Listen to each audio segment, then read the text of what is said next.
Global star Ram Charan హీరోగా వచ్చిన latest movie game changer. Star director Shankar తెరకెక్కించిన ఈ సినిమా సంక్రాంతి కాంగగా ప్రేక్షకుల ముందుకు వచ్చింది. అయితే రొటీన్ కంటెంట్ అండ్ ఏ మాత్రం కొత్తదనం లేకపోవడంతో ప్రేక్షకులు ఈ సినిమాకి నెగిటివ్ కామెంట్స్ ఇచ్చారు. అయినా కూడా ఈ సినిమాకి పాన్ ఇండియా లెవెల్లో విడుదల కావడంతో కలెక్షన్స్ మాత్రం భారీగానే కలెక్ట్ చేస్తుంది ఈ సినిమా.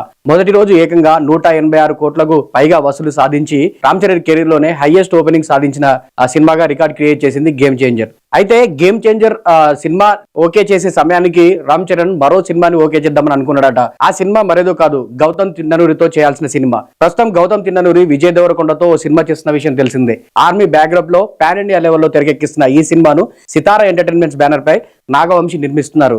సరికొత్త కథా కథనాలతో ఇంతవరకు తెలుగు సినిమాల్లో ఇప్పటివరకు చూడని కథతో ఈ సినిమాకి రాబోతుందంటూ నాగవంశి ఇటీవల జరిగిన ఇంటర్వ్యూలో చెప్పుకొచ్చాడు. నిజానికి ఈ సినిమాకి సంబంధించిన కథని ముందు రామ్ చరణ్ కి వినిపించాడట గౌతమ్.